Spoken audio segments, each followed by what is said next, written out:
श्रीमती प्रियंका गांधी वाड़ा।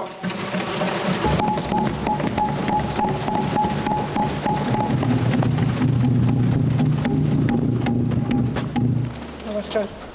माननीय अध्यक्ष महोदय जी, आज आपने मुझे इस सभा में बोलने का मौका दिया, इसके लिए मैं आपकी बहुत बहुत आभारी हूँ। सबसे पहले जो सुरक्षाकर्मी, जो जवान अफसर 13 दिसंबर को संसद की सुरक्षा के लिए शहीद हुए, उनके प्रति मैं श्रद्धांजलि व्यक्त करना चाहती हूँ। महोदय, हजारों साल पुरानी हमारी देश की, धर्म की एक पुरानी परंपरा रही है। ये परंपरा संवाद, चर्चा की रही है। एक गौरवशाली परंपरा है जो दर्शन ग्रंथों में, वेदों में, उपनिषदों में दिखती है।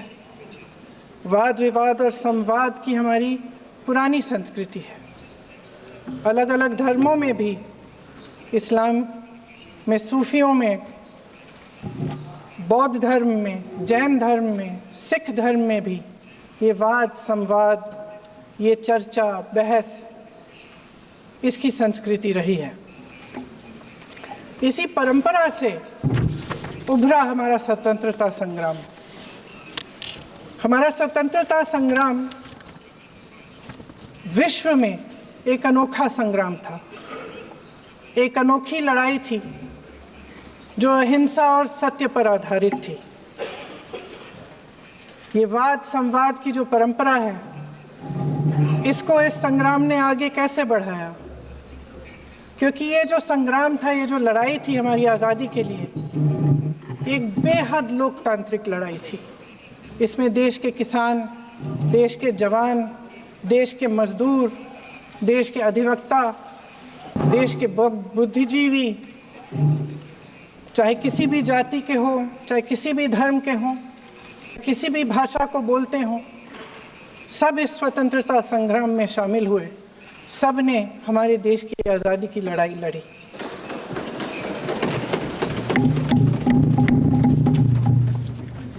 और उसी आज़ादी की लड़ाई से एक आवाज़ उभरी जो हमारी देश की आवाज़ थी। वो आवाज़ ही आज हमारा संविधान है। साहस की आवाज़ थी, हमारी आज़ादी की आवाज़ थी, और उसी की गूंज ने हमारे संविधान को लिखा और बनाया। ये सिर्फ एक दस्तावेज नहीं है। बाबा साहेब अम्बेडकर, मौलाना आज़ाद जी, राजगोपालाचारी जी और जवाहरलाल नेहरू जी और उस समय के तमाम नेता, जैसे आपने कहा, इस संविधान को बनाने की जो कार्य में सालों के लिए जुटे रहे। हमारा संविधान इंसाफ, उम्मीद, अभिव्यक्ति और आकांक्षा की वो ज्योत है जो हर हिंदुस्तानी के दिल में जलती है। अध्यक्ष महोदय, इस ज्योत ने हर एक भारतीय को ये पहचानने की शक्ति दी कि उसे न्याय मिलने का अधिकार है, कि उसमें अपने अधिकारों के लिए आवाज़ उठाने की क्षमता है, कि जब वो आवाज़ उठाएगा तो सत्ता को उसके सामने झुकना पड़ेगा। इस संविधान ने हर एक देशवासी को ये अधिकार दिया कि वो सरकार बना भी सकता है और सरकार बदल भी सकता है। ये ज्योत जो हर हिंदुस्तानी के दिल में जलती है, उसने हर हिंदुस्तानी को ये विश्वास दिया कि देश की संपत्ति में, देश की दौलत में, संसाधनों में उसका भी हिस्सा है, कि उसे एक सुरक्षित भविष्य की उम्मीद का अधिकार है, कि देश बनाने में भी उसकी भागीदारी है। उम्मीद और आशा की ये जोत मैंने देश के कोने कोने में खुद देखी है। उन्नाव में मैं एक रेप पीड़िता के घर गई, उसे जलाकर मार डाला था। वो शायद 20-21 साल की होगी। हम सब के बच्चे हैं। हम सोच सकते हैं कि अगर हमारी बेटी के साथ बार बार बलात्कार हुआ और फिर जब वो अपनी लड़ाई लड़ने के लिए गई तो उसको जलाकर मार डाला गया होता तो हम पर क्या बीतती। मैं उस बच्ची के पिता से मिली। उसके खेत जलाए गए थे, उसके भाइयों को पीटा गया था, उसके पिता को बाहर से घर के बाहर घसीट कर मारा गया था। उस पिता ने मुझे बताया कि बेटी, मुझे न्याय चाहिए। मेरी बेटी अपने एफआईआर को दर्ज करने के लिए जब जिले में गई तो उसको मना किया गया। अगले जिले में जाना पड़ा उसे। वो रोज सुबह 6 बजे उठकर तैयार होकर अकेली अपने मुकदमे को लड़ने के लिए अगले जिले में ट्रेन से जाती थी। उसके पिता ने मुझे कहा कि मैंने उससे कहा, बेटी अकेले मत जाओ, छोड़ दो ये लड़ाई। लेकिन उसकी बेटी ने उसको जवाब दिया कि नहीं पिताजी, मैं अकेली जाऊंगी, मैं लड़ूंगी, ये मेरी लड़ाई है, मैं इसको लड़ूंगी। ये लड़ने की क्षमता, ये हिम्मत उस लड़की को और करोड़ों भारत की नारियों को हमारे संविधान ने दी। आगरा में मैं अरुण वाल्मीकि के घर गई। अरुण वाल्मीकि पुलिस स्टेशन में काम करता था, सफाई का काम करता था। आप सोच सकते हैं हमारी तरह उसका भी परिवार था। नई नई शादी हुई थी, 2-3 महीनों का बच्चा था। पुलिस स्टेशन में चोरी हो गई। चोरी का इल्जाम उस पर लगाया गया। उसके पूरे परिवार को उठाकर पुलिस स्टेशन में ले गए। आप हंस रहे हैं, लेकिन ये गंभीर बात है। और क्या गंभीर बात। शर्म करो। शर्म। अरुण वाल्मीकि को पीट पीट के मार डाला, उसकी बीवी को पीटा, उसके पिता के नाखून निकाले, उसके पूरे परिवार को पीटा गया। जब मैं उस जवान महिला से मिलने गई जो अभी अभी विधवा हुई थी, तो उसने मुझे कहा कि दीदी, हमें सिर्फ एक चीज़ चाहिए, हमें न्याय चाहिए और हम इस न्याय के लिए लड़ते रहेंगे, चाहे कुछ भी हो जाए। ये हिम्मत उस महिला को हमारे संविधान ने दी।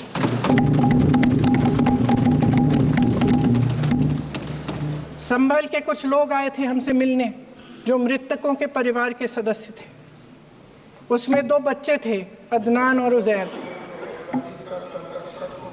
आप सुनिए। उसमें 2 बच्चे थे, अदनान और उजैर। एक बच्चा मेरे बच्चे की उम्र का है, दूसरा उससे छोटा 17 साल का है। दर्जी के बेटे थे। दर्जी का एक ही सपना था कि वो अपने बेटों को पढ़ाएगा, लिखाएगा। एक बेटा डॉक्टर बनेगा, एक बेटा भी सफल होगा दूसरा बेटा भी अपने जीवन में सफल होगा। उनके पिताजी हर रोज उनको स्कूल छोड़ते थे। उस दिन भी स्कूल छोड़ने के बाद अपनी दुकान में चले गए। उन्हें पता नहीं था कि विवाद हो रहा है। उन्होंने भीड़ देखी, घर आने की कोशिश की तो पुलिस ने गोली से मार डाला। वो 17 साल का बच्चा अदनान मुझसे कहता है, वो 17 साल का बच्चा अदनान मुझसे कहता है कि मैं बड़ा होकर डॉक्टर बन के दिखाऊंगा, मैं अपने पिता का सपना साकार करूंगा। ये सपना, ये आशा उसके दिल में हमारे संविधान ने डाली। अध्यक्ष महोदय, हमारे देश के करोड़ों देशवासियों के संघर्ष में, अपने अधिकारों की पहचान में, इनकी कठिन से कठिन परिस्थितियों से लड़ने की अपार हिम्मत में और देश से न्याय की अपेक्षा में हमारे संविधान की ज्योत जल रही है। मैंने हमारे संविधान की ज्योत को जलते हुए देखा है और इसके साथ साथ ये भी समझा है कि हमारा संविधान एक सुरक्षा कवच है।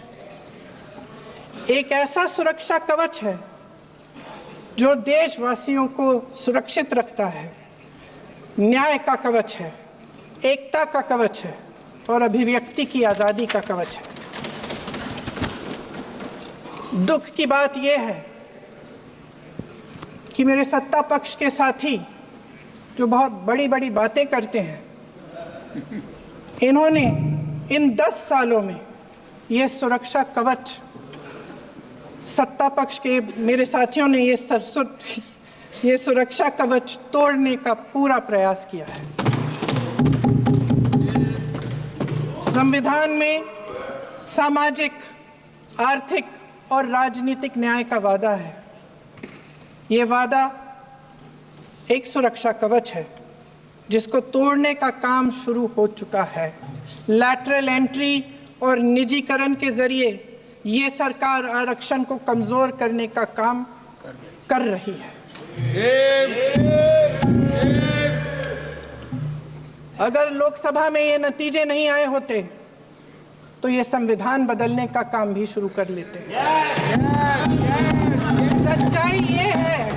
सच्चाई ये है अध्यक्ष महोदय कि आज संविधान बार बार इसलिए कह रहे हैं क्योंकि इस चुनाव में इनको पता चल गया कि इस देश की जनता ही इस संविधान को सुरक्षित रखेगी,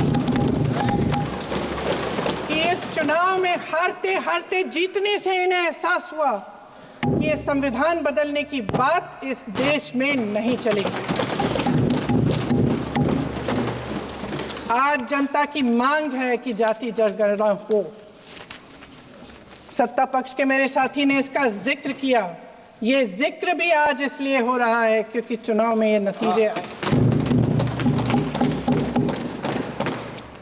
ये जाति जनगणना इसलिए जरूरी है ताकि हमें पता चले कि किसकी क्या स्थिति है और नीतियां उस हिसाब से बने।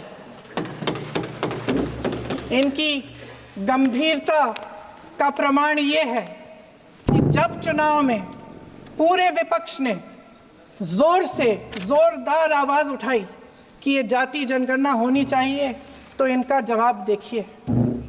इनका जवाब भैंस भाग भैंस चुरा लेंगे, मंगलसूत्र चुरा लेंगे, इनका ये जवाब था।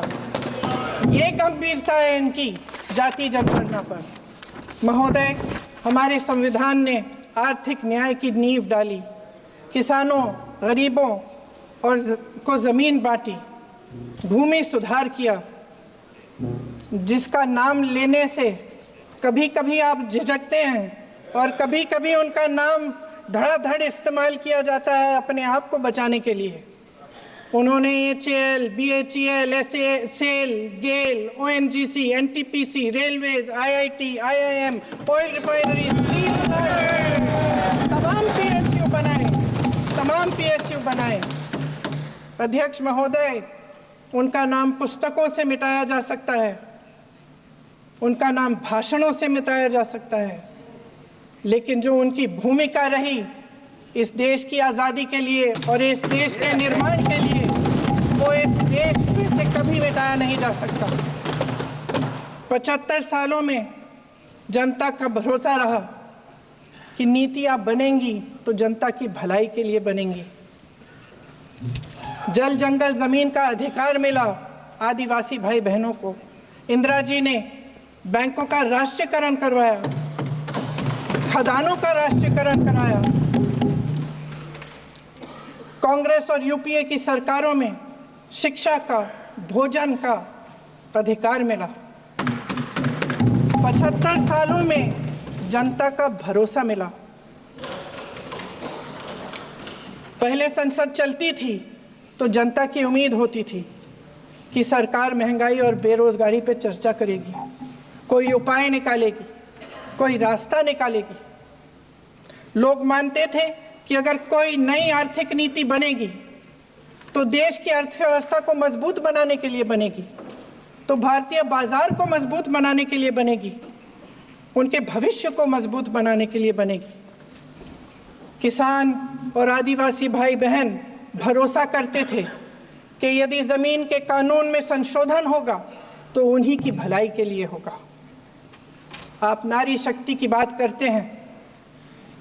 आज चुनाव की वजह से शायद इतनी बातचीत हो रही है नारी शक्ति के बारे में, क्योंकि हमारे संविधान ने महिलाओं को यह अधिकार दिया, उनकी शक्ति को परिवर्तित किया वोट में।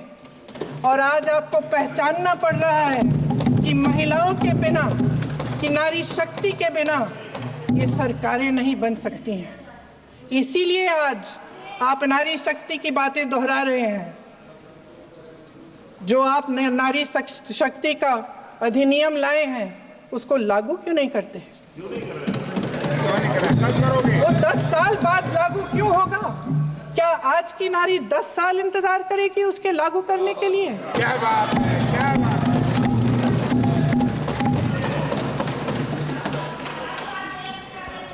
आज संसद में बैठे हुए सत्ता पक्ष के मेरे साथी ज्यादा से ज्यादा अतीत की बातें करते हैं।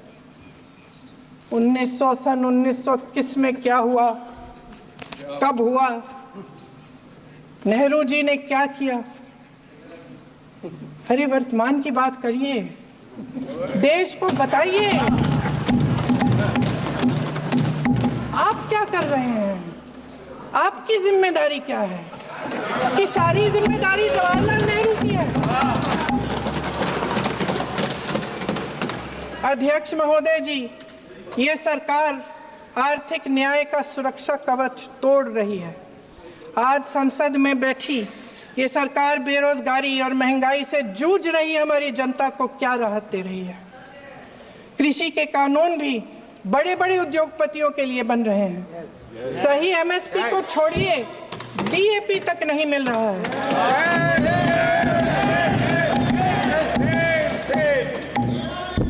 वायनाड से लेकर ललितपुर तक इस देश का किसान रो रहा है। आपदा आती है तो उसको कोई राहत नहीं मिलती। भगवान भरोसे है आज इस देश का किसान, उसको छोड़ दिया गया है। आज हिमाचल में देखिए, जितने भी कानून बने हैं वो सब बड़े बड़े उद्योगपतियों के लिए बन रहे हैं। हिमाचल में जो सेब उगता था उसके जो छोटे छोटे किसान हैं वह रो रहे हैं, क्योंकि एक व्यक्ति के लिए सब कुछ बदला जा रहा है। सुनने की हिम्मत रखो। मैं अध्यक्ष महोदय जी, अध्यक्ष महोदय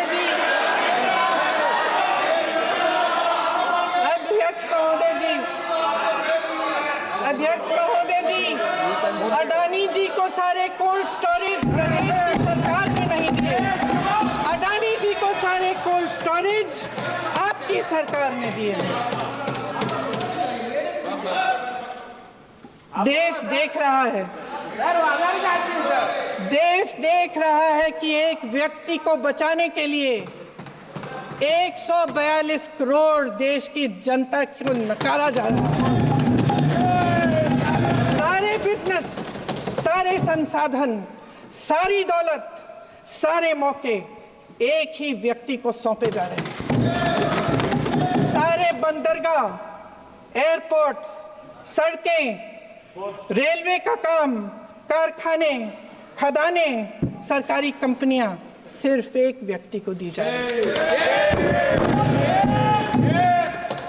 जनता के मन में हमेशा ये विश्वास होता था कि अगर कुछ नहीं है तो संविधान हमारी सुरक्षा करेगा, मगर आज आम लोगों के बीच ये धारणा बनती चली जा रही है कि सरकार सिर्फ अडानी जी के मुनाफे के लिए चल रही है। देश में बहुत तेजी से गैर बराबरी बढ़ रही है। जो गरीब है वो और गरीब हो रहा है, जो अमीर है वो और अमीर हो रहा है। इस सरकार ने आर्थिक न्याय की भी सुरक्षा कवच तोड़ दिया है।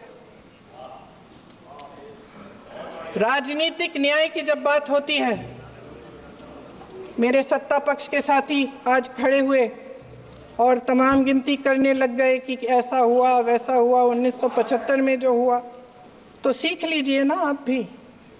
सीख लीजिए, आप भी अपनी गलतियों के लिए माफी मांग लीजिए, आप भी बैलेट पे चुनाव कर लीजिए, आप भी बैलेट पे चुनाव कर लीजिए, दूध का दूध पानी का पानी हो जाएगा।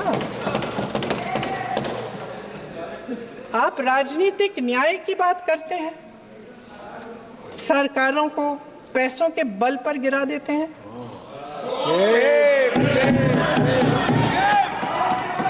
मेरा आग्रह है कि अपन संविधान में सकारात्मक बोले।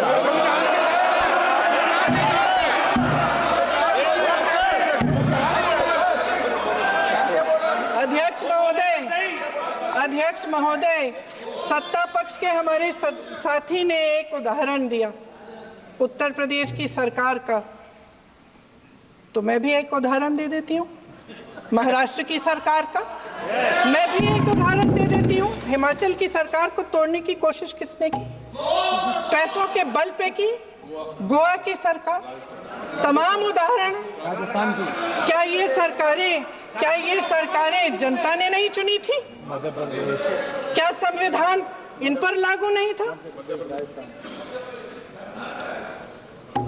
पूरी देश की जनता जानती है कि इनका हंसती है, जानती है कि इनके यहाँ तो वॉशिंग मशीन है।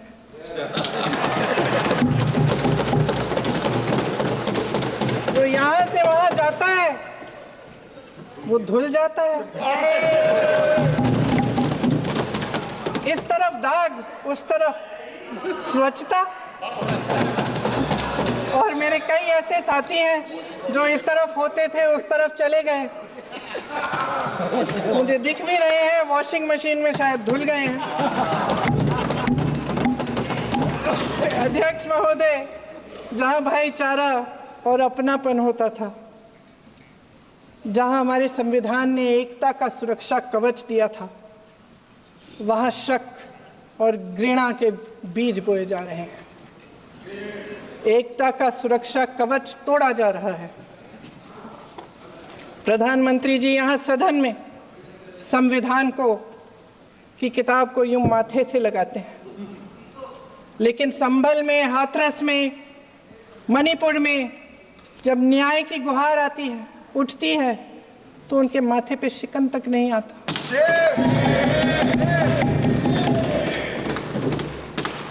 शायद समझ नहीं पाए हैं कि भारत का संविधान संघ का विधान नहीं है।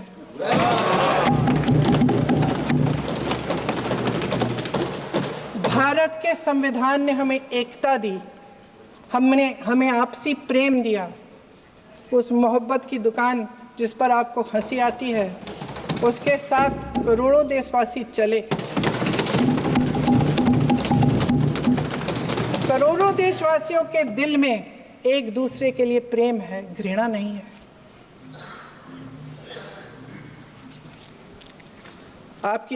इनकी जो विभाजनकारी नीतियां हैं, उसका नतीजा हम रोज देखते हैं।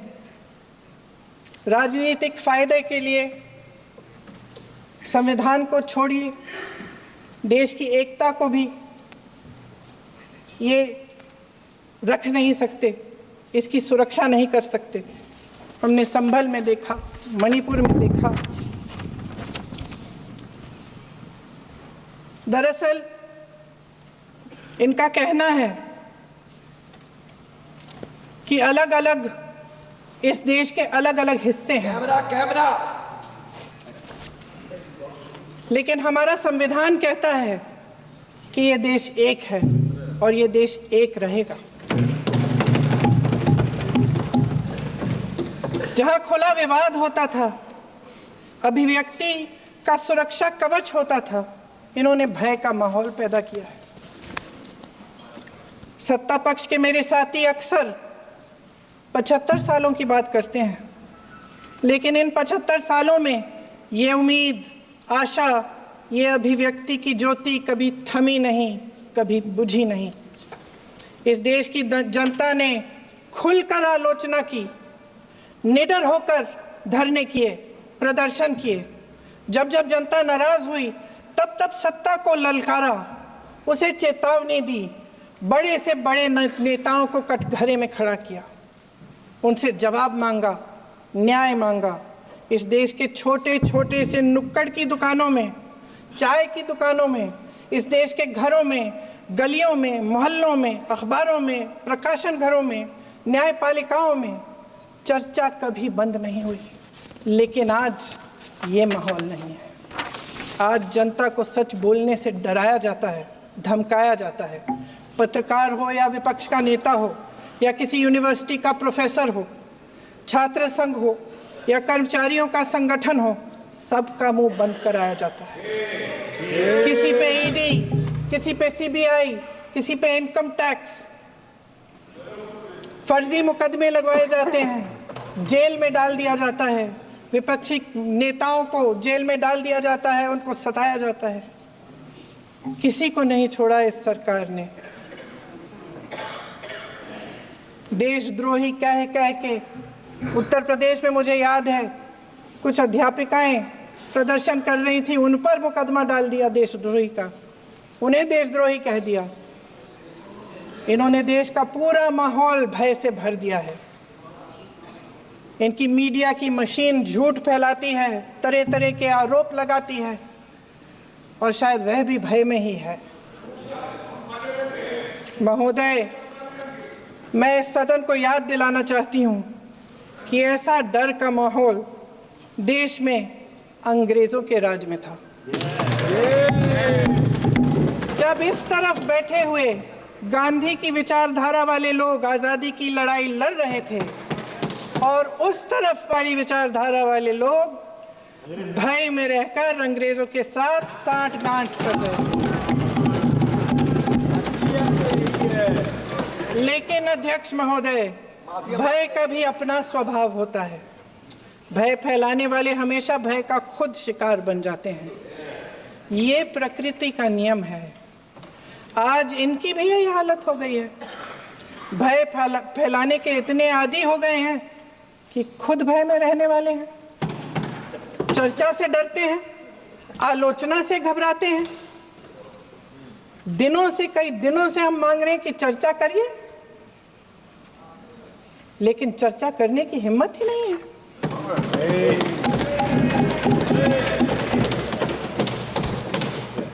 एक कहानी होती थी अध्यक्ष महोदय, शायद बचपन में आपने भी सुनी होगी। राजा भेष बदलकर बाजार में आलोचना सुनने जाता था। ये सुनने जाता था कि प्रजा मेरे बारे में क्या कह रही है, मैं सही रास्ते पे चल रहा हूं कि नहीं। लेकिन आज का राजा, भेष तो बदलते हैं आज के राजा, शौक तो है उनको भेष बदलने का, लेकिन न जनता के बीच जाने की हिम्मत है और न आलोचना सुनने की। महोदय, मैं तो सदन में नहीं हूं।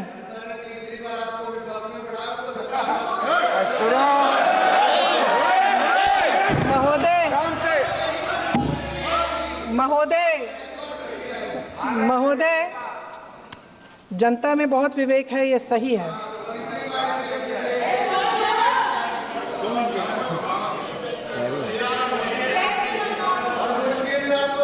अच्छा महोदय, मैं सदन में नहीं हूँ, कुछ हाँ ठीक है, मैं सदन में नहीं हूँ, मात्र 15 दिनों से आ रही हूँ। लेकिन मुझे ताज्जुब होता है कि इन 15 दिनों में इतनी बड़े इश्यूज हैं, इतनी बड़ी बातें हैं, प्रधानमंत्री जी मात्र एक दिन के लिए, शायद 10 मिनट के लिए दिखे हैं सभा।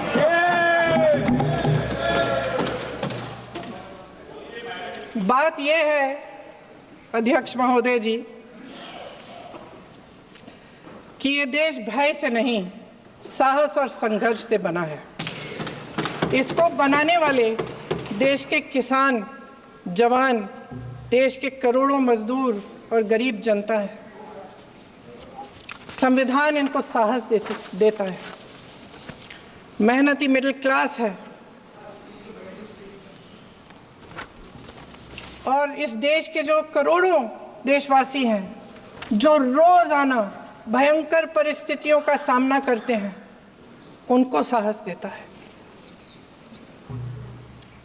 वायनाड में जो आपदा आई, उसमें एक छोटा लड़का था 17 साल का। 6 घंटों के लिए उसने अपनी माँ को बचाने की कोशिश की। 6 घंटों के लिए आप सोच सकते हैं कि अगर नदी की धारा बह रही है, नाराज है, आप अपनी माँ को पकड़े हो, 6 घंटों के लिए पकड़े रखते हो कि मेरी माँ बच जाएगी, और अंत में वो माँ भी बह जाती है। उस लड़के का साहस, उन महिलाओं का साहस जो पीड़ित हैं लेकिन फिर भी अपनी लड़ाई लड़ रहे हैं, उन संभल के बच्चों का साहस जिनके पिताजी अभी अभी गुजर गए लेकिन फिर भी उनके सपनों को साकार करने की हिम्मत है, उनका साहस है, वो साहस इस संविधान ने दिया है।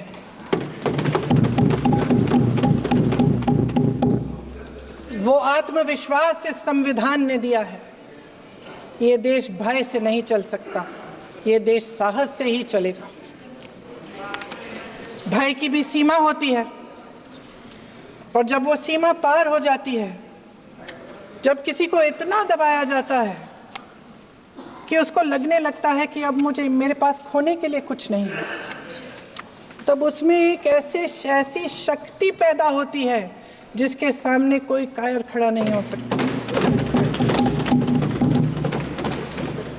ये देश कायरों के हाथों में ज्यादा देर तक कभी नहीं रहा है।